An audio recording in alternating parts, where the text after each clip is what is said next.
It's designed to intercept and destroy incoming ballistic missiles, a capability welcomed by the Republic of Korea, but China and Russia are among those deeply concerned over the planned deployment of the United States THAAD missile system on the Korean Peninsula.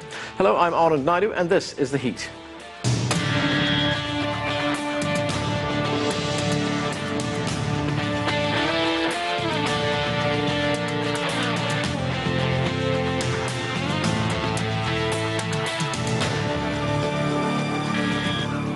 The United States and the Republic of Korea claim the objective is to respond to the growing nuclear threat from the DPRK.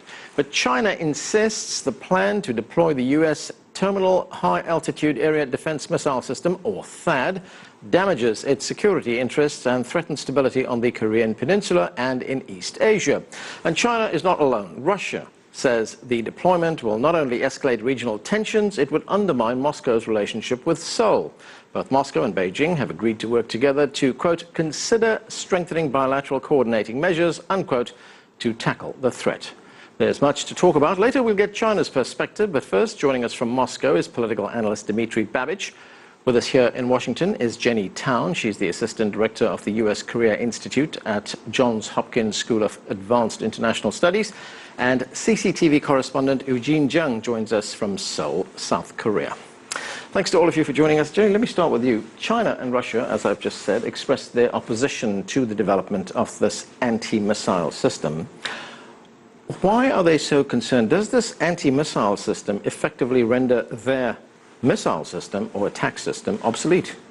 It doesn't render it obsolete. What it is it intercepts missiles as it's coming into the atmosphere. And so it's responding to a growing North Korea nuclear threat and a growingly aggressive North Korea nuclear threat. And what it is it supplements their area missile defense to begin with, and so that it creates layers of defense to have both low altitude and high altitude measures to help prevent and help minimize the damage that can be done from a missile attack on South Korea.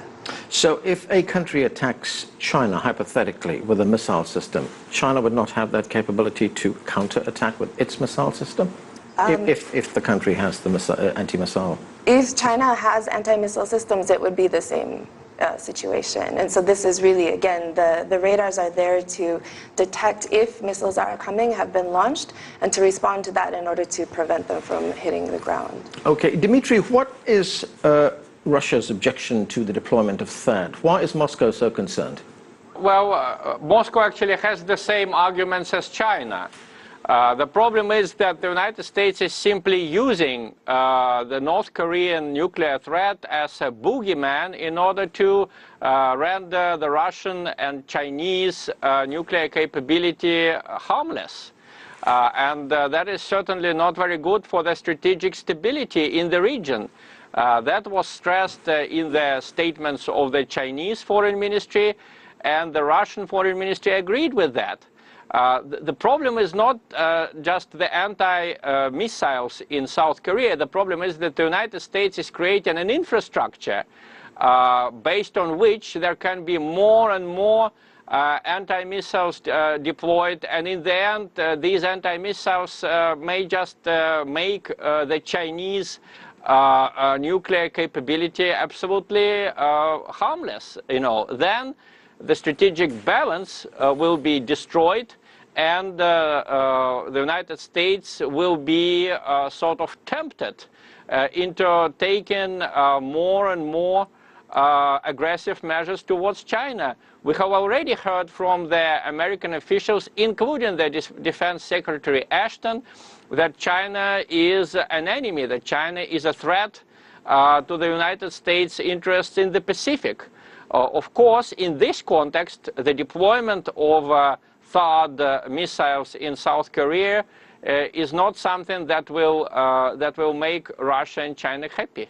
What do you make of that, Jenny? Is the DPRK being used as an excuse here by the United States to get some kind of strategic advantage in that region? I personally would say no, that it's not. I think what happens is that China and Russia underestimate the core security threat that North Korea poses to South Korea. And as an ally of South Korea, it is, and as a strategic ally, it's our responsibility to help with those defenses. And so it's one of these issues where if you don't believe the threat is a core security threat, it's easy to kind of pose theories.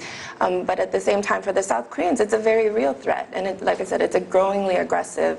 They're growing their capabilities. They're growing, they've just been testing their intermediate range ballistic missiles to hit the, U.S. positions further in the Pacific as well. But, every day the North Koreans are threatening South Korea. And the public is starting to feel this as well. And so this is part of the response that the U.S. has to help bolster the defenses of our allies in the region and to deal with their security interests. Okay, let's bring in Eugene from Seoul. And Eugene, there have been protests in South Korea against the deployment of these anti-missile systems. There's been protests in Parliament, and in one demonstration on the streets, protesters shaved their heads. Is there much opposition in South Korea to this deployment, or are most South Koreans in support of it? Well, that's right. That was a very graphic protest done on Monday this week, where around 900 people in Seongju, the county where the anti-missile defense system is going to be deployed, they shaved their heads to send a message to the government, loud and clear, that they do not want THAAD on the Korean Peninsula, and especially not in their own county. And nothing really brings people closer together than having a common enemy, if you like. So with this THAAD issue, the Seongju residents have been, they've been organizing a nightly candlelit protests outside the county office since they heard this announcement, and the turnout has been explosive each night. People there told me when I was there early this month that the process of deciding on a suitable site lacked transparency. It was not democratic, and that site is just too uncomfortably close to the county center and residential areas. The Defense Minister Han Min-gu went there on Wednesday for the first time in a month to persuade the residents, where he said he'd be willing to consider other sites within Seongju if the residents gave a united voice to do so. So now the residents are discussing whether they should cave in and accept or continue to say no to THAAD. But to look at the rest of the country, opinions have been split. A recent public opinion survey done by Gallup Korea, conducted in early August, showed that 56% of South Koreans are for the deployment, up 6% from 1 month ago when the news of the THAAD deployment was just announced. In this month's survey, 31% of the respondents were against. So you can see that the public opinion is moving, but right now it's too early to tell where we're headed at the moment. Jenny, I want you to take a listen to what China's defense ministry said about the potential deployment of THAAD. Let's watch this. We have made our stance of strong discontent and firm opposition quite clear to the deployment of the THAAD anti-missile system in Republic of Korea. We will closely follow related actions of the U.S. and ROK and will consider about necessary measures to safeguard China's national strategic security and strategic balance in the region. So there appears to be a definite concern in China about the deployment of the system, that it will undermine China's defense capabilities. Do you think that's a valid concern that the Chinese have? When you talk about strategic balance, it's always hard to make those decisions. And, it is one of those things where, at the core of this issue is really, again, the growing North Korean nuclear issue.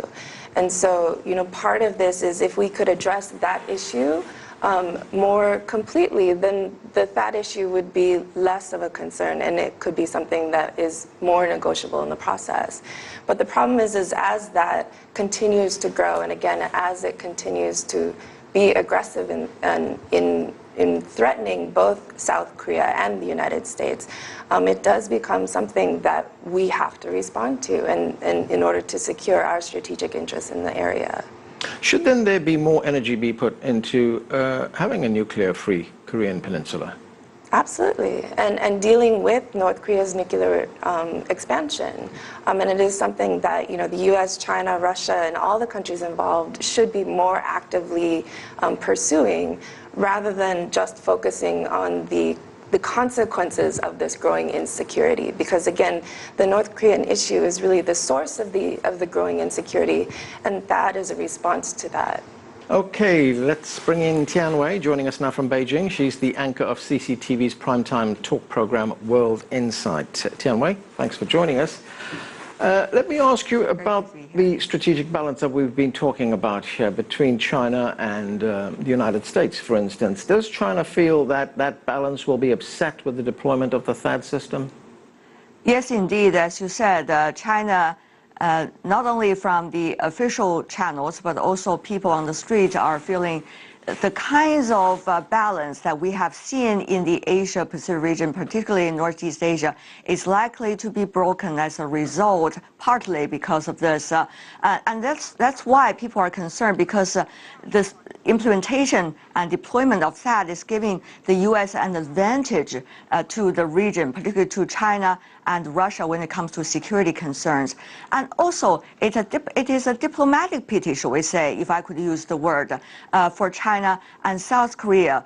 Two countries have been very much active over the past few years to work on issues of common concern, including the Korean Peninsula. Having said that, though, there's also the trade and economic ties between the two countries that is very much likely to be the most stable in the region. And now that is likely to be also in a way influenced in a negative sense by the latest development. Many Chinese here feel this balance is likely to be broken. It is not just military or strategic, it is also people-to-people ties and also trade and economic ties. Now, Tian Wei, the United States has been making efforts to assure the Chinese that they don't want to upset the balance here, the strategic balance. In fact, the U.S. Army Chief of Staff Mark Milley has been in China. He's been talking with his Chinese counterparts. Do you know what came of that meeting? I do not know necessarily at this moment the conclusion of that meeting. We are waiting for further information coming from the official side. But having said that, though, there has been a systematic distrust between China and the United States. Obviously, the two sides do not take each other's words necessarily as the answer to the concerns they have toward one another. That has been a trend going on for quite a few years, particularly given the recent trend of strategic balance, as the U.S. said, or a pivot to Asia. China is becoming ever more suspicious of what U.S. goals are. Certainly, there have been also South China Sea issue going on between the two countries. Certainly, the two militaries are cooperating. They have been doing exchanges. These are likely to bring more benefits and also further the possibilities of trust. But at this moment, certainly the two countries do not take each other's words as necessarily the answer. Dimitri, if the United States goes ahead, if the THAAD system is deployed in South Korea, how does a country like Russia respond? What can it do? Well, Russia will forge a closer alliance with China in order to resist this threat. And this is inevitable because it's just laughable to hear from the United States that North Korea is a dangerous country when North Korea has not attacked anyone since 1953. Since that time, the United States attacked dozens of countries. In the last few years, the United States became much more aggressive than it had been in the 80s or in the 70s. So Russia and China have legitimate concerns. If I were Chinese, I would not trust all of these military exchanges with the United States. The United States also had military exchanges with Russia, but that didn't prevent the United States from helping a coup d'etat in Ukraine and installing a very anti-Russian regime there. So there should be no trust to the United States. If they try to deploy the THAAD system, I think Russia and China should protest vigorously, and they should support the part of public opinion in South Korea which is against the war and which wants a negotiation with North Korea instead of just flexing the muscles. Let's remember that just a few years ago, South Korea had a pacifist president, Kim Tae-jun, who managed to have a meeting with Kim Jong-il, the dictatorial leader of North Korea. Now, the South Korean president is considered as a psychopath by the North Korean media, and that's a very bad development because South Korea and China and Russia, we simply can't afford a war on the Korean Peninsula. That would be too huge a tragedy. There is no other solution but negotiation. And unfortunately, the United States and the pro-American government in South Korea, headed by the daughter of a former South Korean dictator, they are not helping things by making all of these belligerent moves against North Korea. Okay, we're going to have to take a break right now. More of our conversation when we return. Stay with us. You're watching The Heat.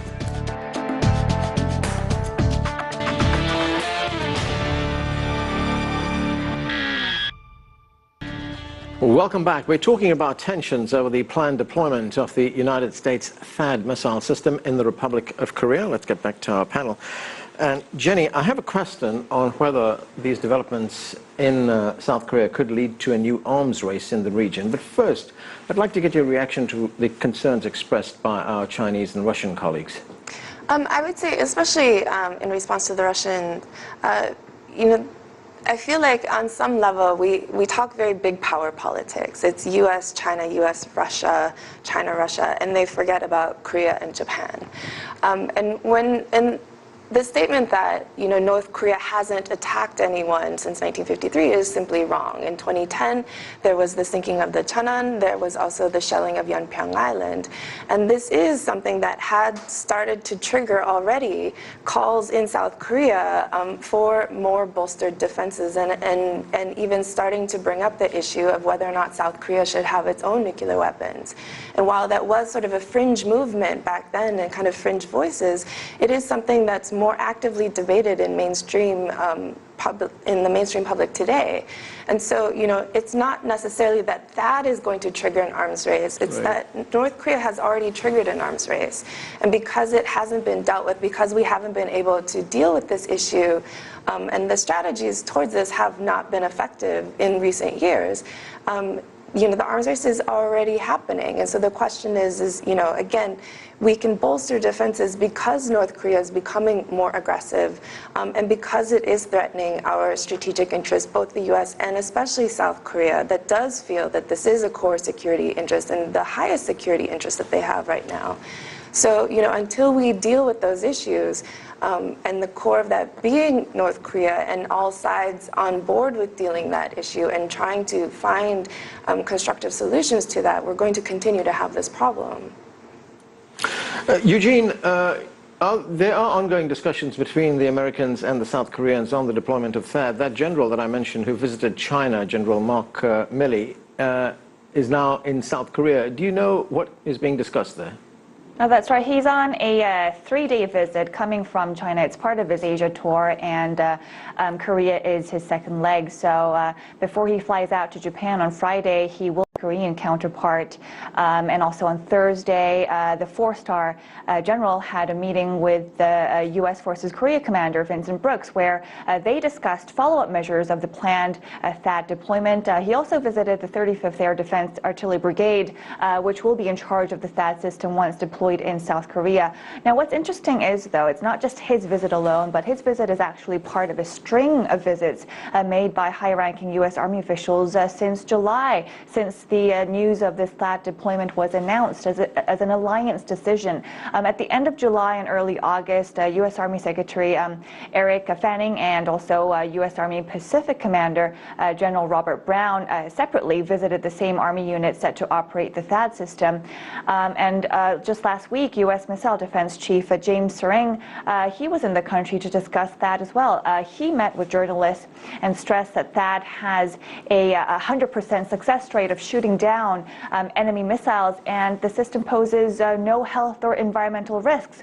So with the U.S. sending its high-ranking military personnel to South Korea, it suggests that the U.S. is working on deploying the THAAD really regardless of the voices of opposition being heard here in South Korea.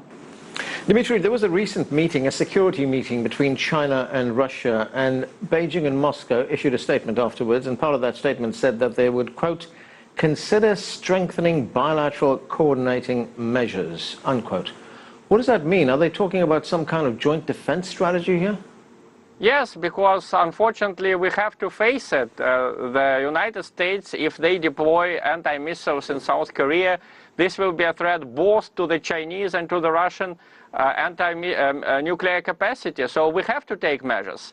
As for the need to oppose North Korea, the United States is to blame for the development of the nuclear and missile program in North Korea. Look, Saddam Hussein did not have weapons of mass destruction, and that was precisely the reason why the United States attacked him without fearing a return strike. Mr. Gaddafi dismantled his nuclear weapons and his chemical weapons, and what was the result? He was murdered by the American allies. So there is no surprise that Russia and China are concerned and that they will do everything to prevent the United States from getting one-sided superiority on the Korean Peninsula. Okay, and thanks for your contribution, Dmitry. That's where Dmitry Babich says goodbye to us. Thank you. Let's go to Tianwei in Beijing. In Tianwei, South Korea says the THAAD system is a necessary defense to counter the threat posed by the DPRK's nuclear weapons. Now, China, we know, has been working for a nuclear-free zone in the Korean Peninsula. Is there anything that China can do to reassure South Korea, prevent the deployment of THAAD? The interesting thing about this debate is that others have been trying to portray it as a technical issue about how to protect the stability and peace on the Korean Peninsula and also in Northeast Asia. But from China's perspective, and also seems from the Russian perspective, having heard from the Russian counterpart earlier, it is very much a strategic issue.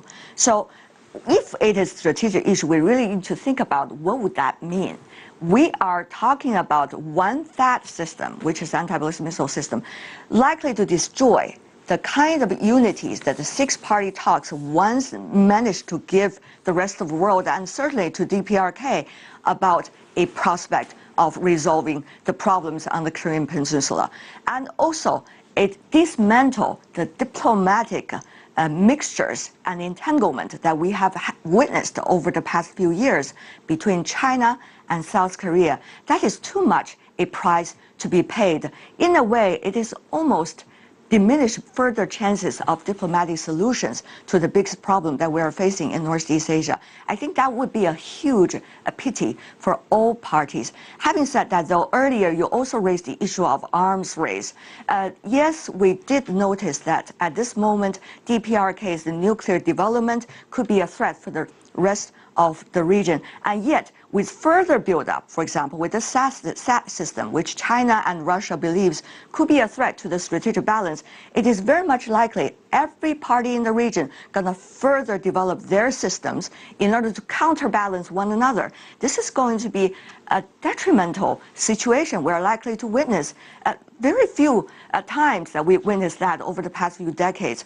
We hope this is not going to be such a dangerous beginning. Right, in Tianwei, there's one other complication to the whole picture that we're looking at, and that's, according to the Japanese broadcaster NHK, Japan is also looking at acquiring a system like THAAD.